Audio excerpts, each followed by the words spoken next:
Will Cox is on campus today to speak about his 1995 trip to Mount Everest. Radio station and Brewers holding a turkey drive this week to help out local needy families. And Hilltop Commons has celebrated its grand reopening this past week. Stay tuned to what additions have been made. Don't go away, this is the Today, Tonight, and Tomorrow show.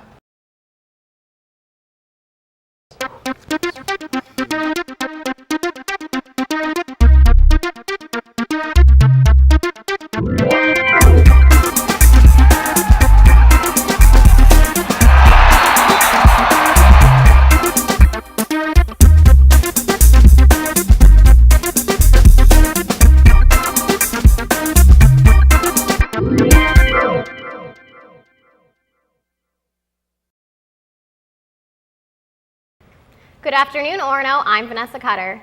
And I'm Heather Steves. The town of Orono is close to solving the housing problem that they've been dealing with for some time now.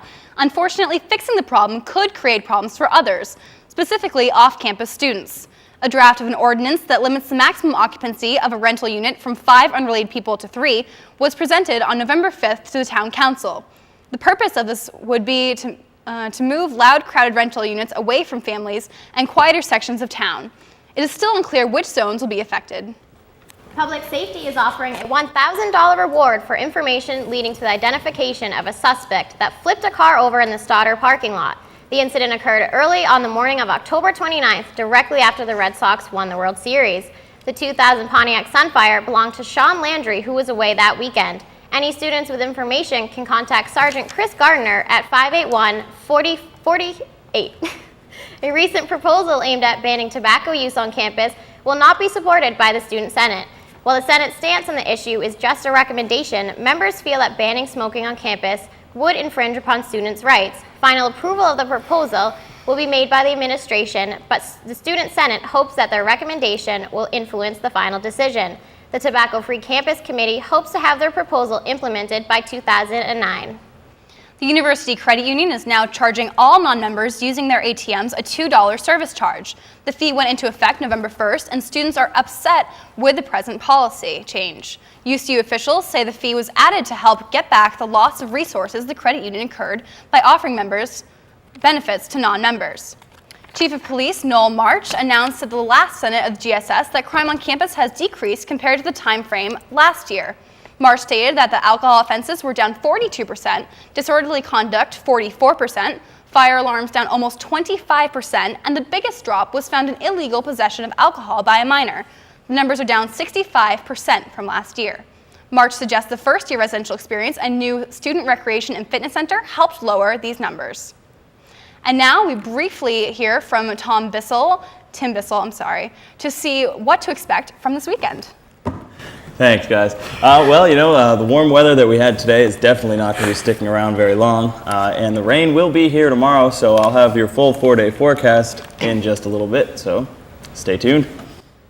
After the break, we'll see the renovations to Hilltop completed after being closed all summer. Don't go away.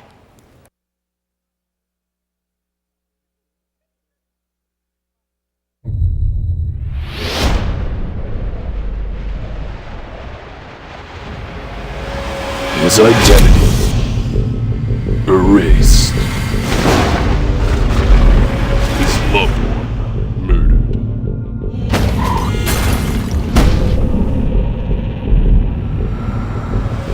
His past stolen.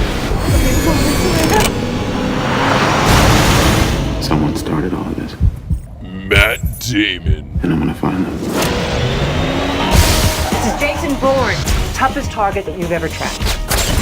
He's really good at staying alive, and trying to kill him and failing just pisses him off. That's right. It does piss me off. When you don't come to my movie. I remember everything.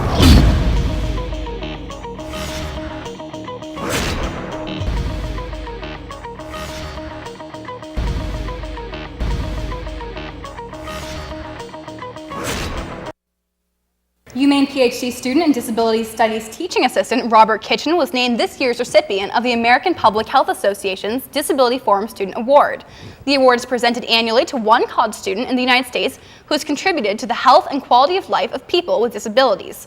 The American Public Health Association is one of the largest public health associations in the United States.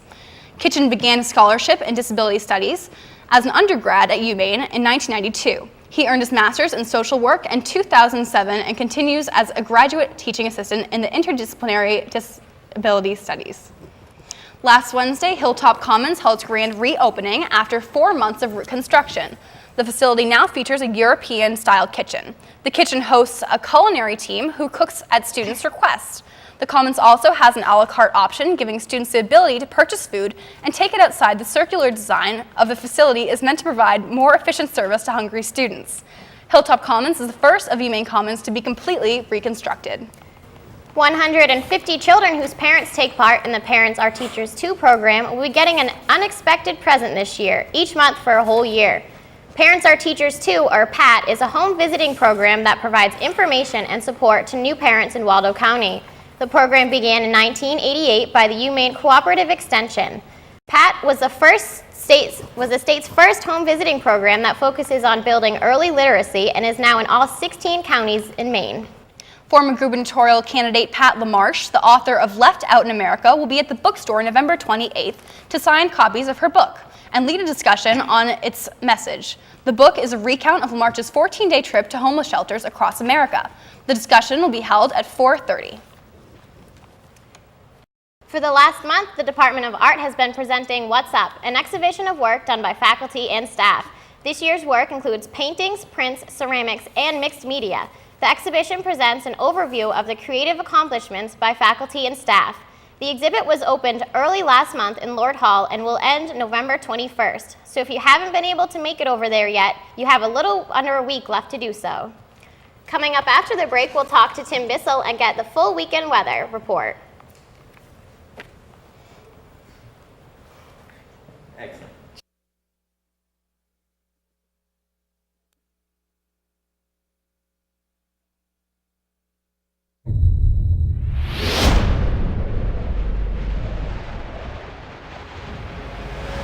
His identity erased. His loved one murdered.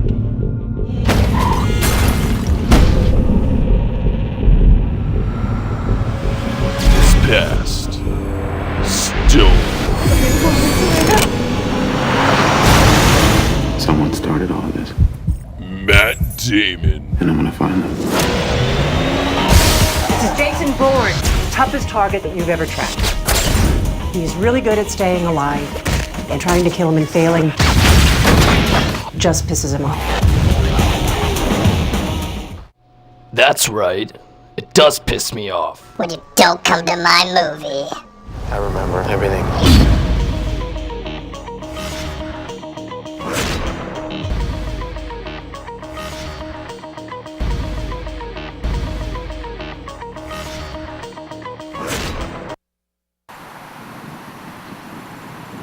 Hello? I'm still here. The mosquitoes are getting to me. I'm a little stuck. I'm getting hungry. I want to go home.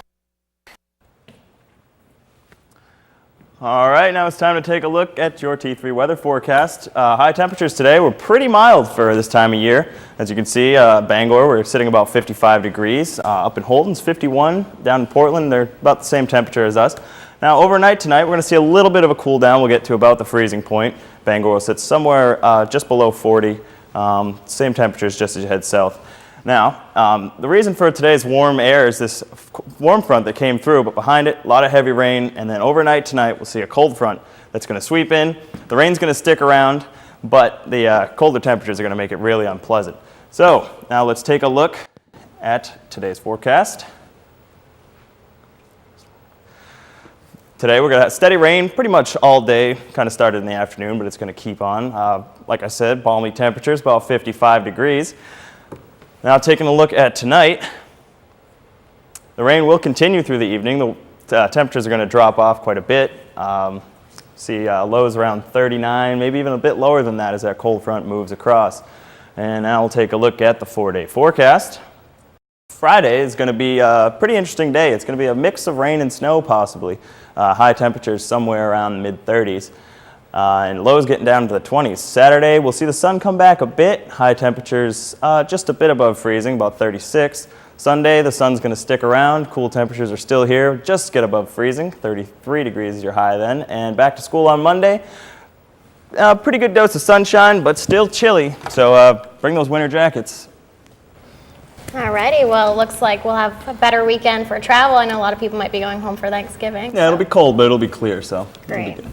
Alrighty, well, several Brewer families will be thankful for a local radio station who provided them with a Thanksgiving. Ben Lankhorst has more. Outside here at the Brewer Hannaford, Z107.3 is putting on a turkey drive. They're trying to raise 2,007 turkeys for this coming Thanksgiving for people in need. Brewer Mayor Michael Chelly donated to the cause. It's just a great thing to do for, everybody thinks of those that are less fortunate this time of year, but we really need to think of them year-round. We have a lot of organizations that help in that, but since everybody seems to have their heart in the right place this time of year, this is a great time of year to get out there and ask people for their help.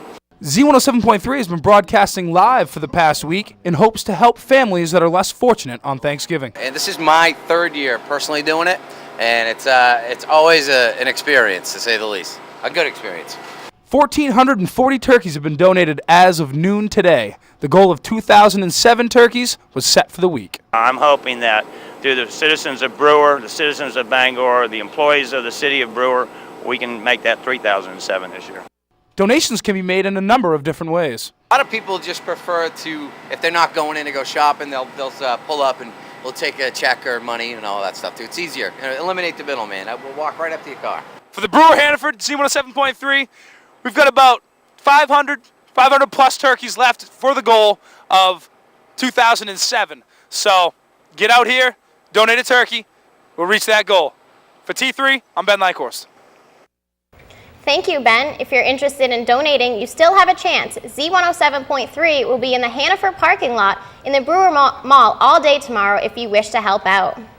A service remembering Lawrence Jones Jr. is scheduled for Thursday, November 20th. Jones graduated from UMaine in 1992 with a BA in psychology. Jones' mother established a scholarship in his name, and this year's recipient will be announced at the memorial service. The service will be held at the Lawrence Jones Jr. Memorial Tree in front of the North Stevens Hall at noon. UMaine professors Edward Gray and Paul Majewski are among 471 scientists named AAAS's Fellows by the American Association for the Advancement of Science. Both professors work in the Department of Earth Sciences. Members are elected by their peers as recognition of their meritorious efforts to advance science or its applications. Mark David, a professor at the University of Illinois who received his master's from UMaine, was also announced an AAAS Fellow. This evening, the English department is holding a lecture by mountaineer Rick Wilcox. Jake Davis has more. In 1991, Richard Wilcox became the first person east of the Mississippi to climb Mount Everest. This afternoon, Wilcox will lecture at 5:30 to UMaine students about the 1996 Everest tragedy. This is the fourth time that the English department here at the University of Maine in Orono has invited me up to do a evening lecture program for, I believe they're 101 English students who have had to read two books. John Krakauer's Into Thin Air and Bukharov's book, The Climb. This footage is taken by Wilcox and his team at 26,000 feet in the South Col. The jet stream had dropped down on them, and 150 to 180 mile-an-hour sustained winds were ravaging their tents. A reasonable attempt at the summit, so our plan is today to scavenge a few half-empty bottles from around the camp and utilize those to maintain our strength, and then hopefully the winds will die at around midnight tonight, as Barry said. But if they don't, we're looking at a descent tomorrow. Hours after this amazing footage was recorded, Wilcox stood on the top of the world. At 8:30 in the morning, He was the first man east of the Mississippi to touch this point. The reason I'm lecturing on Krakauer's book is because I'm very familiar with climbing Mount Everest, and I'm also in the guiding business. So the events of 1996 that the book are about are a combination of people's desires to climb Mount Everest in the guiding industry, which got very greedy and resulted in 14 people dying over the course of a couple of weeks up on Mount Everest. Although Wilcox's lecture is geared toward English 100 students, the lecture is open to the public. If you are interested in attending the lecture tonight, it will be held starting at 5:30 p.m. in Little Hall, room 120. For students who have not read the books, who might be interested in coming to the lecture, the first half of the lecture is a slide presentation by me on the Himalayas, a little bit of the culture, and getting onto Mount Everest and climbing Mount Everest, showing the different places on Mount Everest where events took place in the book. If you haven't read the book, then you might find the lecture interesting just from the perspective of climbing Mount Everest, some of the scenery and some of the challenges that climbers face on the highest peak in the world. Coming up after the break, Joe Haggerty will be in to let you know what's going on with your UMaine athletics. Stay tuned.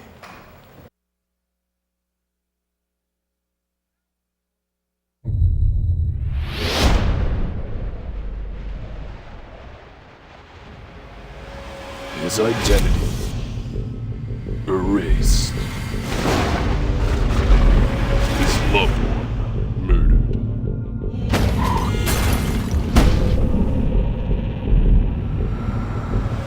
His past stolen. Someone started all of this. Matt Damon. And I'm gonna find them. This is Jason Bourne, toughest target that you've ever tracked. He's really good at staying alive, and trying to kill him and failing just pisses him off. That's right. It does piss me off. When you don't come to my movie. I remember everything.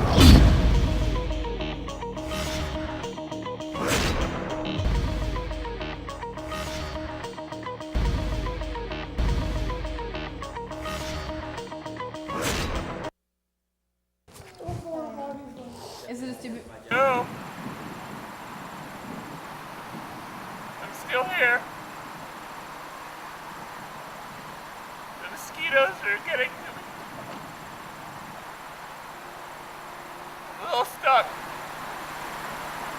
I'm getting hungry. I want to go home.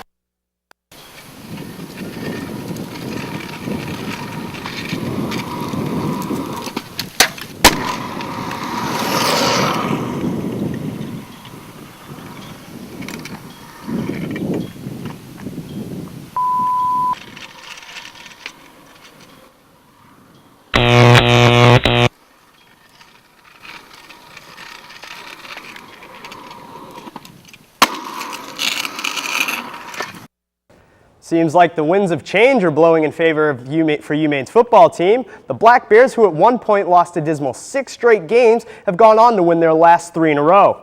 This includes last week's 35-0 overhaul of obviously Superior, Rhode Island. Michael Brusco, who came in to replace an injured Adam Farkas, had a pre-imprisoned Michael Vick-like effort, throwing for 146 yards and 3 touchdowns, while rushing for 164 yards and 2 scores. Jamal Llewellyn rushed 20 times for 80 yards. This made him one of only 6 players at the university to break the 1,000-yard mark in one season. Men's ice hockey had a tough weekend, dropping 2 games to the Providence Friars. With more on that, here's T3 reporter Matt Schinberg. In a season where many are considering a rebuilding year, Maine coach Tim Whitehead hasn't shied away from striving for success. While the Black Bears have suited up 10 freshmen this season, Coach Whitehead remains enthusiastic. Well, each year is unique. Each year is unique. I think this year we have a lot of first-year players, as you know, so that's made it interesting, exciting. I mean, they're very coachable. That's the positive. They want to learn. I think they're very respectful of what the tradition they're joining. But while that tradition continues to factor into Maine's game plan, they currently stand at 4-4 after being swept by Providence. Coach Whitehead acknowledged what went wrong in the series. And we were over-aggressive, and we paid for it. They have a very highly skilled team. They capitalize on the power play. And With a 2-game set coming up against Merrimack this weekend, the team looks to rebound from Providence and play their new style of hockey. this particular year, we can't have high power play penalty kill games like we had last year. When asked about their season so far, players Glenn Belmore and Robbie D both stated that in addition to Coach Whitehead, players like Travis Ramsey, their captain, have fueled their fire for success. Reporting for T3 News, I'm Matt Schinberg. Thanks, Matt. Maine men's basketball cruised past Fisher College this past Tuesday at the Alphon Arena, 81-36. Senior leader Brian Andre had 16 points, 7 rebounds, and 3 blocks in 15 minutes for the Black Bears. Another notable player, Jordan Cook, also added 15 points along with 7 rebounds. The Black Bears out-rebounded their third straight opponent by a margin of 54-46. Great start on the season and a great way to open up at home. The men are now 2-1 on the season. Coach Cindy Blodgett's women traveled down to South Carolina this past weekend to challenge the Clemson Tigers in their season opener. They dropped the game 72-59, but not all was dismal. Freshman Tanner Ross led the ladies with 14 points and 7 rebounds. That earned her Rookie of the Week honors in the American East Conference. The ladies are now 0-1 on the season. In Celtics news, the Big Three is currently living up to their titles. The C's are undefeated with 7 wins. Last night, the Celtics beat the Nets 91-69. Hopefully, they're going to carry that intensity throughout the rest of the season. This coming up weekend, UMaine hockey will face off against Hockey East foe Merrimack in North Andover, Mass. The football team will hoof it down to New Hampshire to take on conference and school rival UNH. A UMaine win and a Rutgers loss would have UMaine finishing second in the Colonial Athletic Association. Quite a turnaround from where it looked like UMaine was going to be finishing 3 weeks ago. Women's basketball opens up at home tonight against Dartmouth. That game's going to be played at 7 o'clock. And again on Sunday against Holy Cross. That's at 1 o'clock, by the way. Men's basketball is at home Saturday night at 7 against St. Francis. And we've got the Pats at 8:15 Sunday night playing the Bills in Buffalo. So let's make sure we get to watch that too. Yeah, definitely. What are the chances we're going to the Super Bowl? Pats, Super Bowl, it's looking automatic right now. Let's see. Hopefully we finish undefeated. Well, that's all the news we have for today. There will not be a broadcast next week due to Thanksgiving break. But stay tuned to the main channel for more of your favorite college programming. Have a great weekend and a good, safe break, everyone.